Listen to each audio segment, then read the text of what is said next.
Reverse and the ball's loose. There you go.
Hi, everybody, and welcome to another edition of Coach's Night Out. We are live from Town Square Social, 145 Public Square here in Lebanon, open for lunch and dinner, 7 days a week, open for breakfast on the weekends. And Kyle and Cody also own Cedar City Brewing Company, 112 Public Square. You ought to try that out. Advantage Roofing Contractors, LLC, make this program possible, along with Shop Springs Creamery, LaSalle Realty Group, THW Insurance Services, Cumberland University Athletics, and DT McCall & Sons, Lebanon, Carthage, Lafayette, Franklin, and Cookeville. Coach's Night Out is airing live. If you're watching it live, you know it's on Blue Devil Broadcasting. We will also have this show repeated on several Facebook, Twitter platforms tonight, tomorrow morning. Just trying to spread the word. Week 3, Friday, September 16th. Here's a look at the high school football games. Gallatin at Mount Juliet, Lebanon at Warren County, Sequatchie County at Watertown, Summit at Green Hill, Laverne at Wilson Central for Central's homecoming, Friendship Christian at Columbia Academy, and Mount Juliet Christian Academy plays at Providence Christian. That game will be played at Johnny Red Floyd Stadium on the campus of MTSU. Providence does not have a home field, so they rent MTSU's facility for their football games. Chuck Gentry head coach of the Blue Devils, with us to lead off the program, as he always does. Your football team got back to work on Monday. We talked a little bit earlier, said you had some rock'em sock'em going on in practice on Monday. Yeah, we got after it a little bit on Monday. Worked on blocking and tackling, which we didn't do well on Friday night or really the Friday night before. So we went back old school and had, I guess in the words of Jimmy Hackett, a Blue Monday, and tried to get better at the fundamentals. Last Friday night we ran into a good football team. Not going to take nothing away from them. May quite possibly be one of the better teams we play all year, and but we didn't live up to our standards and expectations anyway around it. So best thing to do is roll your sleeves up and go back to work. Hopefully it'll be better by Friday night. Now. We were much cleaner this Friday night than we were the last Friday night. So there was some growth. There was some growth, some positive, but I went back Monday after practice, and me and Coach Williams looked at the ledger sheet from 7 years, and not many times have we been taken out to the woodshed kind of like that. But sometimes you need a good one to get you lined back up, and hopefully that's what happened. Tackling, blocking, so fundamental in the game of football, and working on that early in the week.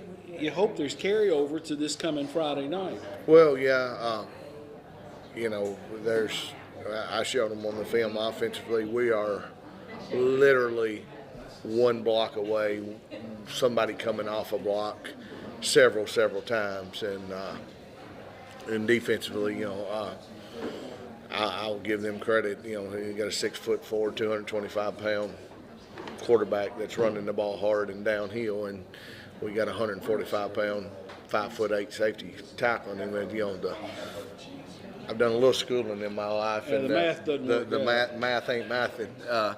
But again, you got to get him hemmed up before we get started. Not make the edge so short, not be so different things, and we've worked. We worked hard on that, and hopefully, I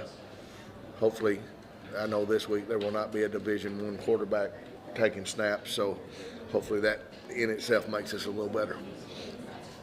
Getting lined up, getting your kids in the right position is a big part of it, and you felt like that was something that you really need to address this week. Well, when I say we, myself included, have worked on it really hard of the little details, just knowing when, where, why, what, how, all the things, and for 2 weeks at the end of the half, we've not handled it well either way. Offense hasn't functioned well, defense hasn't functioned well, special teams hasn't functioned well, and again, I guess the inexperience shows up. But at a point you have to take some ownership and accountability for that when you're doing what you're supposed to. And like I asked them just a few minutes ago, maybe I'm not being clear and precise enough, so maybe I need to state it a different way and try to do that. You told Joe in the post game last week after that loss to Upperman that there was a certain amount of, I don't know if anger is the right word, but kids weren't happy with the way things played out, and they verbalized that they said this is not acceptable. Well, yeah, I had a senior kneel down at my feet and look up and say, "This coach, this ain't acceptable. We're better than this. We need to, And again, a little bit of it was out of frustration. A little bit of it was from the heart. 8 years ago when we took this job, me and Scott Walters, me and you, me and Zach Martin, the deal was, hey, let's be competitive and let the chips fall where they may. And like I said, I did some looking in our first year against Mount Juliet with a backup quarterback. Chandler was out week 35-0, and then there's been two Oakland games that were pretty out of hand, and then this makes the fourth one. But besides that, we've been competitive in almost every other football game. And this one, even though it snowballed a little bit, we didn't feel like we brought our best to the table. And, I don't like losing. You know that. I'm not a gracious loser, a good loser. I don't mind getting beat, but I hate losing. And so that's one of the things that, I'm glad that it bothered some of them. It's still bothering me. It's been a long 2 weeks, and I'm ready for Friday to get here so we can hopefully get the taste out of our mouth. Warren County, they come in 0-2. They've had their struggles. Two teams looking for a win. Your first trip on the road, you had the jamboree thing at Laverne, but this is a true road trip. You're going to load up, go to McMinnville, play at ancient Nunley Stadium. I played in that building a long time ago. But getting the kids away and trying to maybe the focus gets a little bit different. Well, I have talked to several people in the past week, maybe week and a half, about kids these days, and sometimes, and it's always been this way, but some of them beat to a different drum, and you got to find what. And like I said, I asked them. I said, my wife told me, when I left Monday morning, don't, make sure you are doing things the way that you're supposed to be doing them, and not being too hard on the kids, or not being too hard on coaches, or being too hard on myself, or whatever. But you have to find that balance of what buttons do you push. And obviously right now we're not pushing the right buttons, but hopefully the recipe is get on the yellow bus, take an hour trip, go to somewhere that's not friendly, go to somewhere, go get dressed in the old locker room, and let's come out and play football, hopefully the way that we're supposed to and the way we can. What are you going to see when Warren County lines up on defense, Chuck? What do you think? They are a two-front defense. There'll be some four-man front, kind of 4-2-5, 4-4 stuff, and then there'll also be some 50 cover 4 stuff, and those two match together, and so it's really moving a man a half a shade a little bit, so it'll be the same look, and hopefully we'll be able to handle that and do some things. But as we've been talking to as I told our kids, I really myself could care less what Warren County lines up in. I really could care less who they got over there, how big they are, how fast they are, or anything.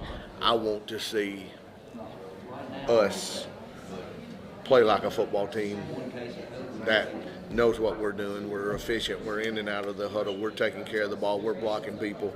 We're finishing runs. And again, last Friday night, there were plays where you saw that, and then there were others where we block the wrong person and we get hit in the backfield, or we open up the floodgate and let them come in and hit our quarterback in the back, or different things that we worked all week on. And okay, this looks pretty good, with their defense. We were trying to get a body on a body and hand it to our running backs, and just didn't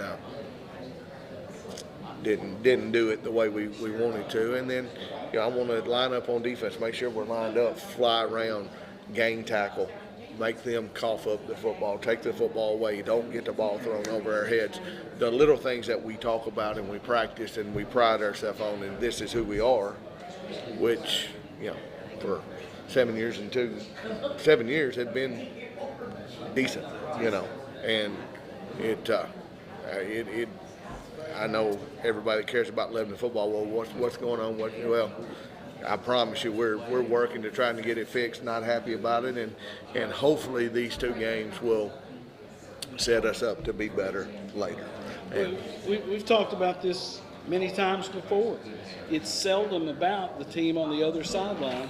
It's about the guys in those white helmets, how they play, how they execute, and if they take care of business, you're going to be okay. Well, especially right now, 0-2.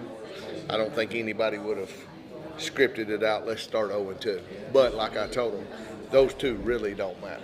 They matter. They're in the record book and they matter, and we played them and we don't like the outcome. But it's region football now. We're 0-0 in the region, and we have a chance to win a football game on Friday night and hopefully be 1-0 in the region, and that will not make us forget about the other two, but that will make the other two a little better. Health-wise, how you come in? It's Wednesday as we tape this. How are you?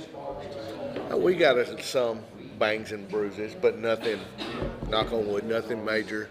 We've got some that'll be game time decisions, some that might be held out a little bit, but for the most part, just the minor bumps and bruises and some rehab and some rest and some things. But for the most part, we're getting, we've got some back out there that hadn't been out there. So hopefully we'll be, by Friday night, close to full speed. Let me run through a couple of these things. Shop Springs Creamery, 2816 Sparta Pike, the official chocolate milk of Lebanon Blue Devil football. And this week's team meal sponsors include Emmanuel Baptist Senior Adult Sunday School class on Thursday and Southeast Impressions.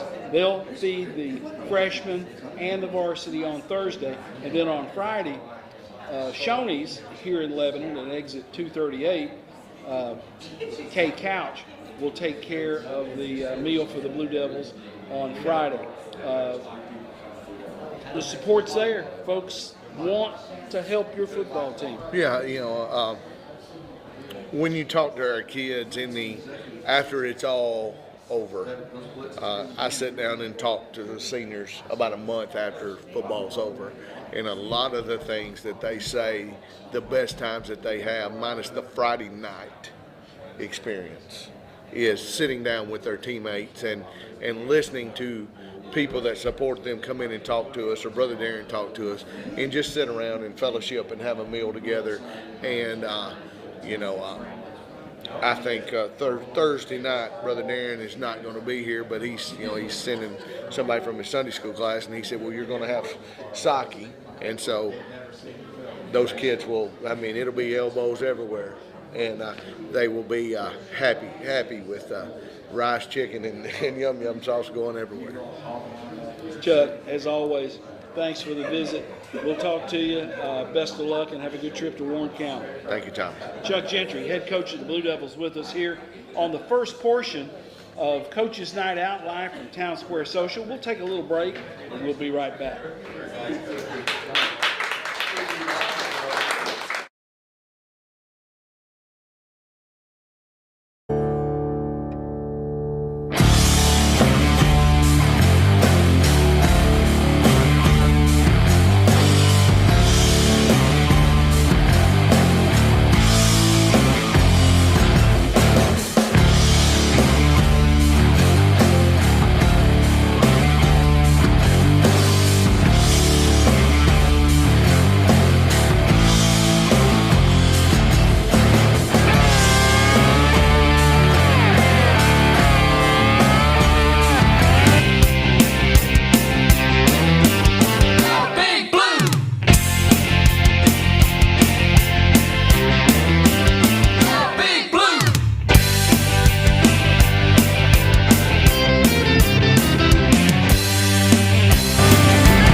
We're back. Coach's Night Out is the program. We are live from Town Square Social. Our sponsors, D.T. McCall and Sons, Lebanon, Carthage, Lafayette, Franklin, and Cookeville. Cumberland University Athletics, THW Insurance Services on West Main, Lebanon, the Salas Realty Group, 120 Public Square, Shop Springs Creamery, Jeffrey and Elizabeth Turner, and Advantage Roofing Contractors, LLC, Rob Painter, and Donnie Self. With me, Tim Mathis, head coach of Cumberland University, and after a couple of visits where we've just been talking about practice and preparation, now we can talk about a football game. Tim, you guys went to St. Louis You come away with a 35-28 victory over Missouri Baptist, and you got some big plays early and late to wrap that football game up. Yeah, it was. You probably couldn't ask for a better first half of execution, and we still left some points, not materialize in that first half. But we played tremendously first half, hit a bunch of big plays offensively. Defensively, I think they only had 60-something total yards of offense. So, you couldn't ask for a better first half. But, we got in a lull there in the third quarter, and it became a dogfight because, I think we went into the half thinking it was over. And, any team worth their salt can fight back, and they grab momentum in a hurry. Well, there was a stretch there in the third where it didn't look too good, did it? No, it just, we got, a lot of it I do think was it was 23 zip at half, and they thought the game's over. Our guys didn't come out. You can't go away. You can't swim away from it. There's blood in the water. We got to attack them, and we didn't. And people underestimate, how powerful momentum is, and they grabbed it in a hurry. And the great thing that I like about it, and that I talked about it at the end of the game on the radio and stuff, is the character of our team really showed. I'm not sure that teams the last couple of years we might have folded, but this team would have had the response after. Right. This team's character is, they pulled it through and did what we did. Defense made an unbelievable play there in the third quarter that basically sealed the game for us. Des Wallace forced to fumble. Joey Samples, 308-pounder, picked it up and ran it in for a touchdown. High school running back. Tell me about that guy. As a high school, he wasn't 308 in high school. No, he was. Actually, he was a linebacker, running back in high school. And when we had him at camp, we told him when he was at camp that we're probably going to move you to the D line. Now we're thinking it's probably going to be defensive end, but Joey's eating himself into that inside whatever. But he is athletic as all get out, and he actually comes from he's got a relative that played at the high school that I went to that was a USA Today parade All-American running back that went to Alabama. So he's got it in his genes, but Joey's just a great effort guy, and Dez is too, and this character makes plays when you need to. Dez was the Mid-South Conference Defensive Player of the Week for his efforts. I bet Samples was pretty hard to live with after he scored that touchdown. That I can imagine that he was, and after it might have been 2 or 3 series where he went back in the game till he had to catch his breath, because he probably felt like he ran about 300 or 400 yards, but he got going in a hurry because he is pretty athletic. But it was, I think they played. As we got that, when that happened, after that happened, the defense really, really played well after that too. They kind of caught on, and we kind of started moving the ball a little bit offensively, and the best thing, just characterized, to win the game, we made them jump off sides to get into victory formation, to have the discipline to sit there and let them jump off sides. So, again, you can complain all you want, but a win's a win. It's better than being 0-1. Well, and going on the road, getting a win, and it is.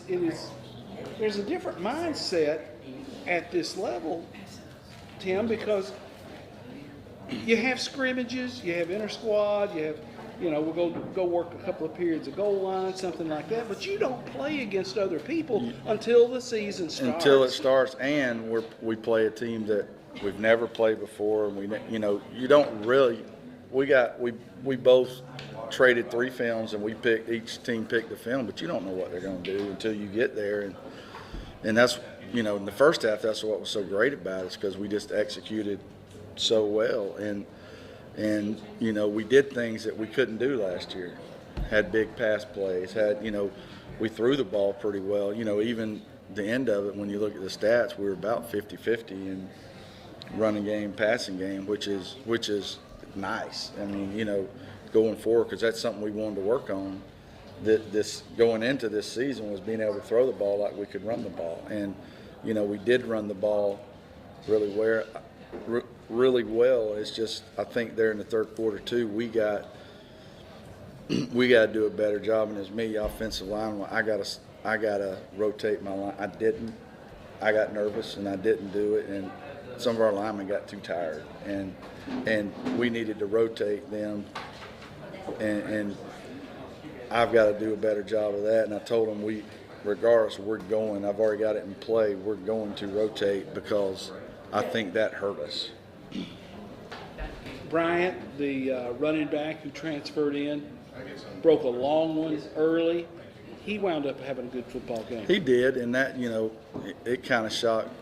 I know he's a really good running back. I didn't think he had that speed, and you know, he really changed gears and made that long run. And the good thing was just our protection.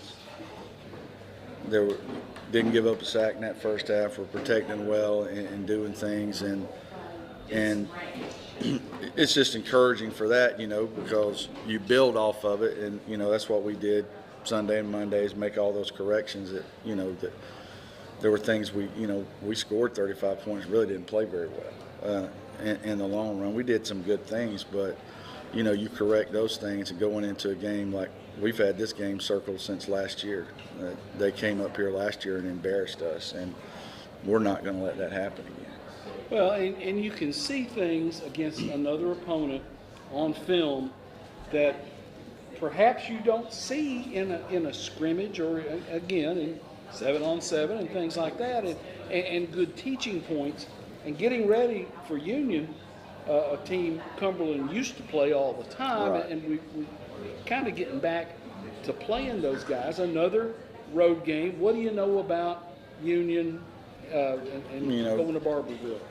Good thing is, you know, going into last year they had changed defense, so we didn't know really what they were going to run on defense or whatever. But all their coaches are back, so you know, we're pretty sure we know what they're going to do offensively and defensively. They're a 3-4 team on defense. Love to bring the outside backers a bunch, and that hurt us last year. So we obviously have been working on that. And then they run really similar to what we do offensively. So, you know, that it helps our defense that they've seen all that. But they've got a lot of guys back. I say that in some positions they don't, and so, you know, they might have one or two guys back and a bunch of freshmen that are they lost several kids that apparently Campbellsville came and scooped 4 or 5 of their players away from them, and so, you know, which is not shouldn't do, is not good or whatever, but it is what it is. But you know, I think they do a good job, and their defensive coach is a really good. He came from the University of Cumberland's last year, so, and they kind of run that same defense that the Cumberland's run. So we know we can do well with it. With a better football team, Cumberland's was better than them, and we beat them last year. It's just, you know, we didn't play well that first game against Union, and it's something that, you know, we're not going up there to get embarrassed again, and we're going to play better. We'll see how the game turns out, but we're not going to get embarrassed like we did last year. And it's been a while since I've been to Barberville, but the last time I was there, I remember an intimate little football stadium, crowds right down on top of the field, no track, Nope. not a huge facility. I remember one time Dwayne Alexander was the head coach and had a punter and kickers can, you know, he told the kid, he said, just kick it through the end zone, just kick it. And he tried to angle, and it went about 9 yards. And Dwayne doesn't have any hair to pull out, but he's, you know, those things stick out with me on that trip to Barberville. It at one time was a big rival for Cumberland, and it sounds like it's getting back that way. It is, and you know, I've already talked to the coach. We're playing them the next 2 years too. We're going to go ahead Because they're not in the conference. They're not in our conference anymore. But it's a unique place to go to. You dress in old swimming pool area. So they got bleachers there. I guess you watch swimming. I don't know anything about it, but I know the pool doesn't have water in it because last time I was there, I thought our head coach was going to fall in it 3 or 4 times giving a pregame speech. It scared me to death, but that's life on the road in some small colleges. You know, you dress in an old swimming pool area, but it's a neat little place, a nice, like you said, a nice, intimate, perfect size setting for a small college. Are you sure? Are there a couple of things based on what you saw from your football team Saturday at Missouri Baptist that you need to take care of to come out the way you want to when you go to Union and Barberville? I think, just some things defensively that hurt us in Missouri Baptist was just rushing too far up the field, which gave the quarterback, I think their biggest weapon Saturday was just to scramble. We had great pass rush and stuff, but we go past the quarterback, which just gives him lanes, and I think he scrambled for 80 or 90 yards of just we had him covered,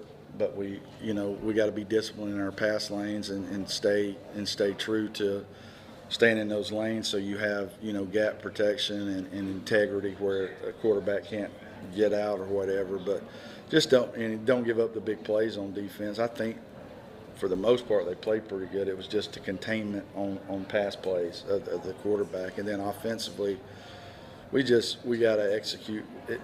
A lot of it has to do about rotation and executing and smelling blood in the water and just be consistent. We got to finish. We talked about it last week of you play great for 2 quarters, and then there's a quarter we didn't play well, and then we start playing okay in the 4th quarter. We want to play 4 quarters of consistent football. I think if we do that, we've got a great shot. You're now 1 week into the season preparation for game 2. Getting at rotation in that offensive line, those big guys, can you condition them a little bit during the week? Well, what kind of buttons do you push there? We've been pushing a bunch of buttons here the last 2 days. We really conditioned them these last 2 days a little more because part of that is it's not on the kids, it's on us. That we probably didn't have them conditioned enough. So we did.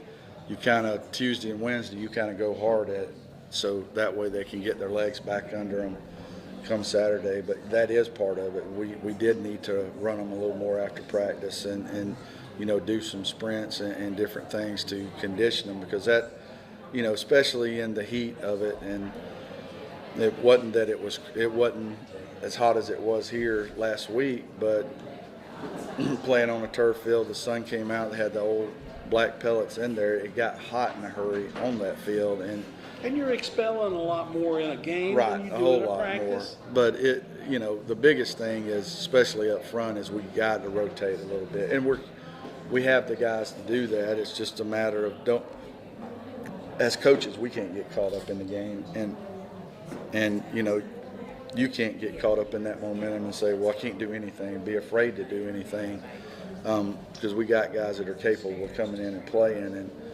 and I think if we do a better job of that we'll be okay. I've seen you practice. You run an up-tempo practice offensively, a couple of huddles, people are moving around. Some of that built in is a bit of conditioning there. It is, but it's just like you said, I think our guys are in condition. I don't know if they're in game condition, and there is a difference because it's a different tempo.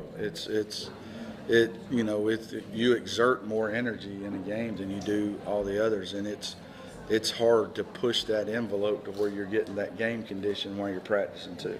And offensively, you guys can go fast. You can stay in the huddle a while. There are some options tempo-wise that you can play at. Right, and I think that was one of the things we talked about was that we probably should have did a better job in the 3rd quarter of that game at Missouri Baptist is slow down.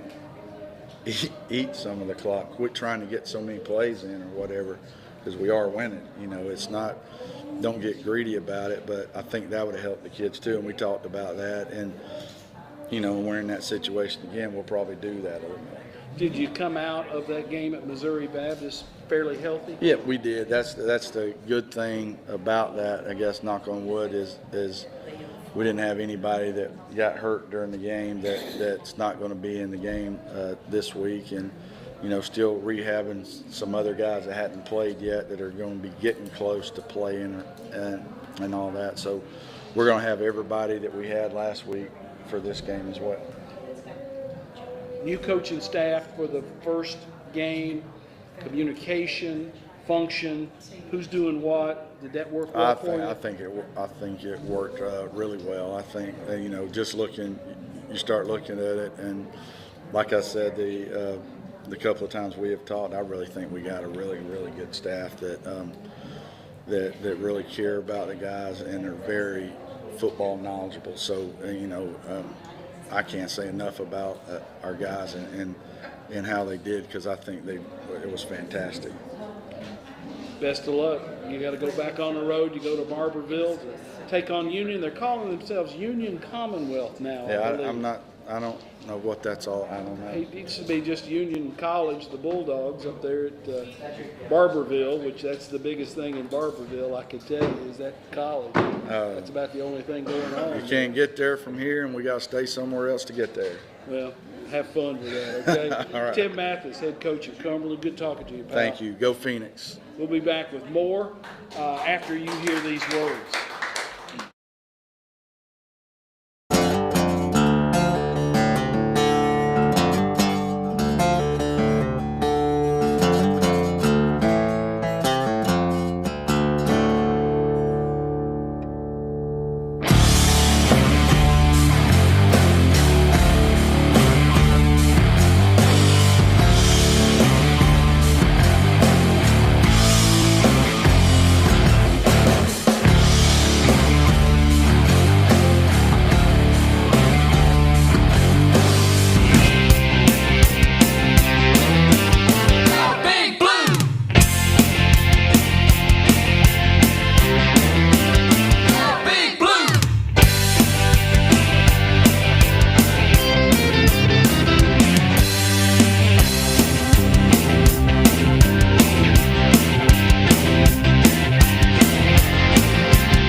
And our third and final segment of Coach's Night Out at Town Square Social, brought to you by Advantage Roofing Contractors, LLC, Donnie Self and Rob Painter, Shop Springs Creamery, Jeffrey and Elizabeth Turner, the Salas Realty Group, 120 Public Square, THW Insurance Services, LLC, 321 West Main, Lebanon, Cumberland University Athletics, and D.T. McCall and Sons, Carthage, Lafayette, Lebanon, Franklin, Cookville. Let me run down the schedule for this week. The big game, Gallatin at Mount Juliet, Lebanon at Warren County, Sequatchie County at Watertown, Summit at Green Hill, Laverne visits Wilson Central for Wilson Central's homecoming, Friendship Christian at Columbia Academy, and Mount Juliet Christian Academy will take on Providence Christian. That game's going to be played at MTSU. Trey Perry, head coach of the Golden Bears, with us, and you've got the big game in Middle Tennessee, in my opinion, coming up. Mount Juliet Gallatin through the years has always been a big one. We've had this discussion, I'm sure, before, but our kids are different every year. We always talk about as coaches, we never graduate, but it depends on the generation as to who is the big rival for Mount Juliet and Gallatin. I mean, there's plenty of rivalries in Sumner County for them to look at as well, but the people that have indoctrinated me since I've been here, the old heads say that Gallatin's one of the big ones. So But this week sounds cliche, but it's the regional game that puts probably that much more emphasis on it, because it's not only the region opener, but obviously some people have picked Gallatin to win the region. We've been picking near the top of the region, so it'll be a big game. Well, and the winner gets a leg up on everybody else. You're not chasing when you go into the next couple of games. Sure, and you look at probably the ultimate round of respect for a team is when you do beat them, is to know that you sort of have that 2-game advantage on them in a tiebreaker head-to-head scenario too. Because teams like Gallatin can stack up enough wins towards the end of the season. We slip up, that's a good security blanket. Mount Juliet has played awfully well defensively in the first 2 games, Cane Ridge and against Hunters Lane. You won 45-14 against Hunters Lane last week. The passes were picked off. Nguyen, is that how you say they got? Mm-hmm. Win, yep. Nguyen intercepted 2 passes, ran 1 back for a touchdown. You had the shutout against Cane Ridge in the first game. Did you think defensively you were going to dominate like you have early on? Did you think your defense was as far enough along? I don't mean to be arrogant at all, but yes, and I say that because of their preparation. They've played together for a while. We felt good going into the season because of how many started or played last year. We sort of tweaked. Coach Allen did some tweaking to our front and our scheme so that we could maximize our players in those areas. But you mentioned Brooklyn. He's a great example. He is extremely cerebral. His first interception, let me run it down for you real quick. And when you say the pick six is the second best thing he did that night, that's saying something. Okay. His first interception, he was an end of the boundary rerouter for the most part. So he reroutes the guy to his backside, and the quarterback scrambles, and he comes off of that reroute, sees that. The quarterback sort of shovels it to a guy that is open, and he lays out on the sidelines. Wow. And makes an unbelievable interception. So That's an instinct thing right there, isn't it? When that ball's in the air. yeah, he can pay me later for all this complimenting, but he's a great kid, great football player. Noah Anderson had a lot of tackles for you, another linebacker. Noah has been, I don't want to call him a surprise of the offseason because we liked him a lot last year, but just he plays baseball, so we didn't know in the spring, but he picked it up quick. He's got really, really good instincts. Linebackers need that, and especially in today's game when you've got the RPOs, part of the offense, you've got so many people that want to spread you out. You're going to need your linebackers to run with some people. Maybe a really good back or a slot receiver, and he may be as fast as anybody we have. Like Really? I think the baseball staff clocked him as one of the fastest, if not the fastest, as a sophomore last year from home to first. So I know he gets from A-gap to the alley pretty fast, whatever that time is. You talk about a guy playing multiple sports. You like that. Love it. Sharing these kids, and you know that when they're in another sport, they're competing, they're lifting, they're doing the things they're supposed to do. Thought about this the other night too. You take somebody like Baylor Osborne. Baseball's his first love. That's not a secret. It doesn't bother me a bit. He's dang good at it. It should be. He's committed to Western Kentucky. So what does that tell me about him? That his football playing is not for himself. I'm sure he finds joy in it, but he has a lot of friends on the team, and he wants to win football games with them and enjoy that part of high school, and I want him to be able to do that. No matter, whatever the sport is. We're taking nominations. This is through the Wilson Post. Lineman of the Week, Player of the Week, and Gravely, offensive lineman, defensive lineman for you, was the Lineman of the Week in Wilson County. Talk about him a little bit. He's like open up the dictionary and find offensive lineman, and that's him. We're doing this thing now on our socials where they're got their game day fits. You see it with the NFL, so our little social media team's doing a cool thing with that, and he's had a pretty big cowboy hat on the first 2 weeks, and does not surprise me a bit. I was telling you off air, he's actually got my son to come help feed the cows in the afternoon, which is something I've never accomplished. So that's impressive from a leadership standpoint. And Sam does a little bit of defensive end for us too. One thing I like about our offensive line as a whole this year is their athleticism. I mean, we've got some length there. They can move. Well, do you like to pull, trap with them, do some things like that? Yeah, and then you've got all the fast screen stuff is more available to you now because they can get out quick and you're not worried about them being able to not get on the perimeter. You're a defensive coach at heart. I was talking to somebody about this earlier today. A well-executed screenplay in high school, particularly where you filter the running back out in the flat, dump that thing over to him, that's hard to defend. Super hard, especially in certain situations. The tunnels too. Of course, now you're right. I am a defensive coach at heart, so I'm going to complain. But a lot of those tunnels and a lot of those now screens that are at the line of scrimmage, The Miami screens, those sort of things, seem to be a tad bit over the line of scrimmage. And if you got linemen downfield at that point, there's not a good call. Yeah. You know, for a defense. But yeah, but they take time to execute. You know, and they take a lot of trust. That do your job mentality is. You got to rep the heck out of those, don't you? Big time. And your quarterback's got to be patient. He's got to get the depth. Your line's got to be. Your back's got to be patient. You know, like you're talking about tailback screen. If he gets ahead of that group, then he's on his own. Yeah. Travers, how has he played through 2 games? Phenomenal, and it really proves to me too that he really was nursing. I mean, I didn't expect anything different. I know that he was hurt last year, but it just shows you how much more arm strength he has, how much more command in the pocket he has, because he feels better, you know. And he's done a great job this offseason of making sure that that's not an issue anymore. I think we've surrounded him with. Obviously, when you got more offensive linemen back, they're going to be better. But our receiving core has been one of the groups that's really sort of picked it up since last year. And it's been a volume thing, too, which is pretty good from a tendency standpoint because I think I started week 1 with Cane Ridge, and I think 5 of Tyler's first 7 passes thrown were to 5 different people. And that's what you want. That's what you want to put on film. Well, that makes you hard to scout right there, doesn't it, when you're spreading the wealth around like that?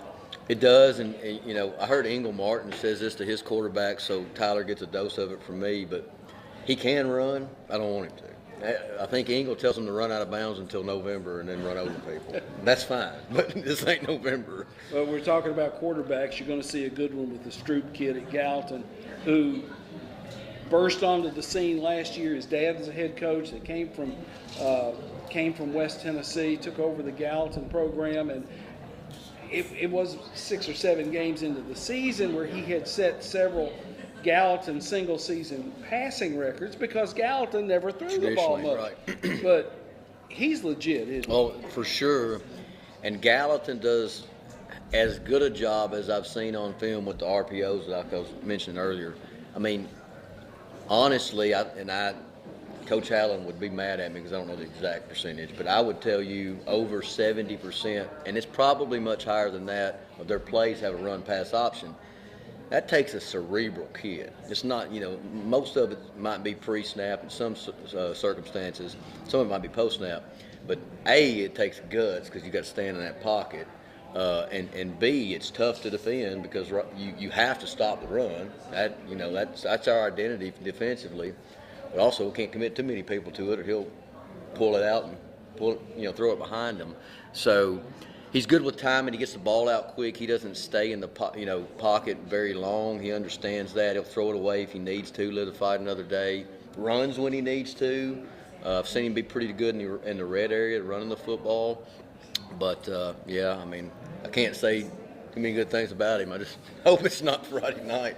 This will be – special teams is huge. I know you guys make a big portion of what you do with special teams.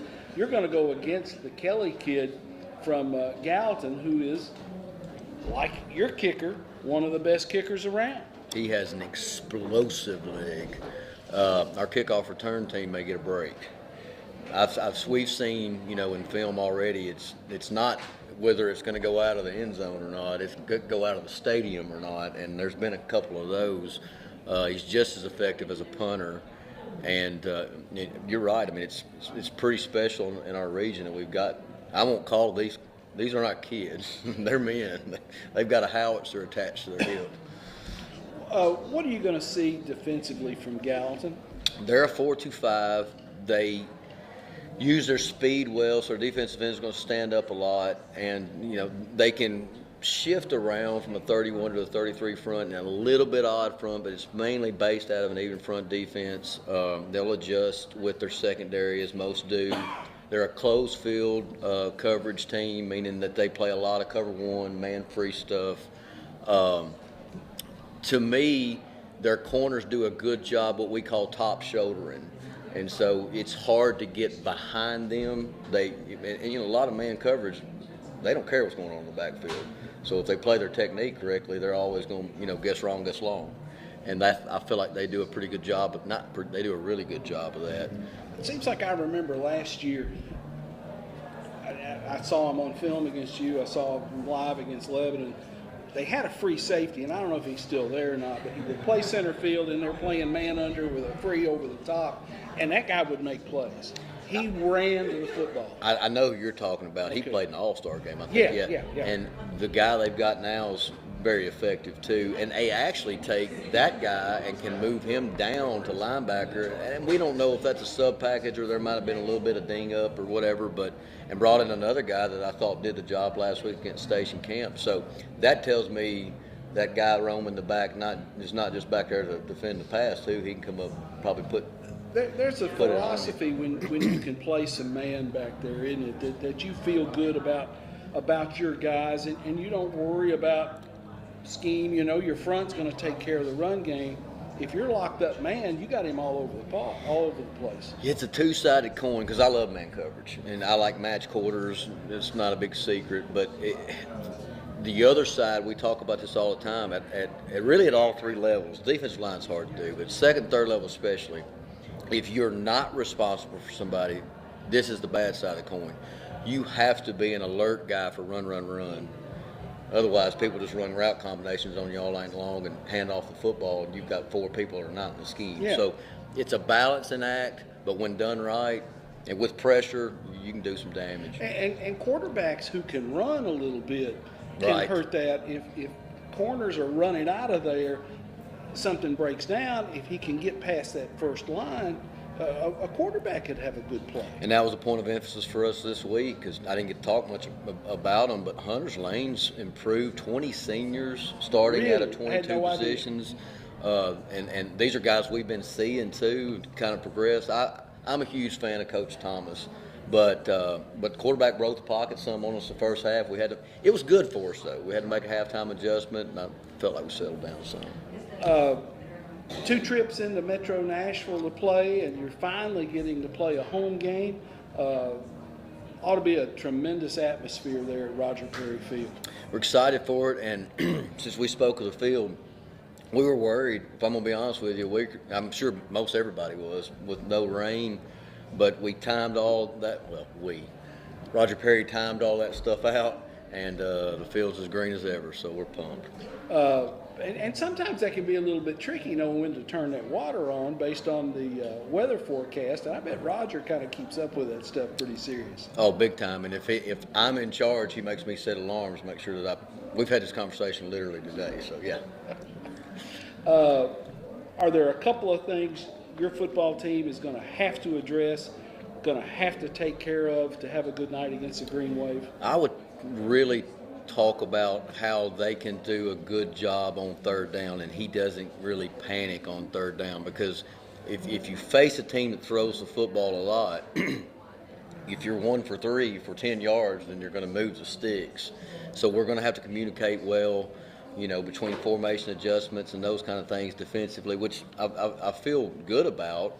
But they do present those challenges. You've already said it, special teams is going to be at a premium. We've got to be smart with when to fair catch, when to maybe try to get a return, when to go after a kick, be alert for onside ways that they might want to steal a possession. take those opportunities ourselves if they present themselves. Games like this always seem to fall back on something like that, and that's why it's probably cliche, but it's still true.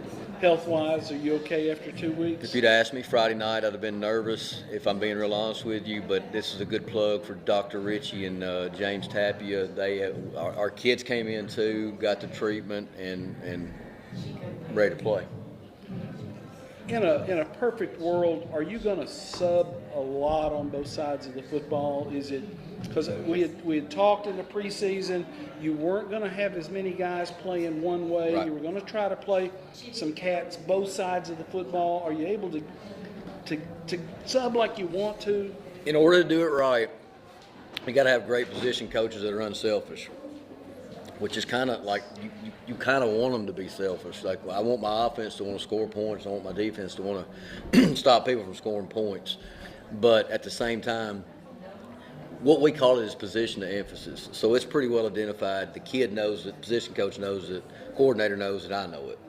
If there's a position of emphasis and I say, hey, somebody's hitting that limit, we're going to pull them off the side. And the good part is, and we preach this throughout the year, we have people we can put in there that I'm not concerned if that happens. And it has to be that way. The next guy has to go in with the same expectation as the two-way guy. Well, John Michael Crudup, he's your tailback. That's the position of emphasis. But he can play defensively.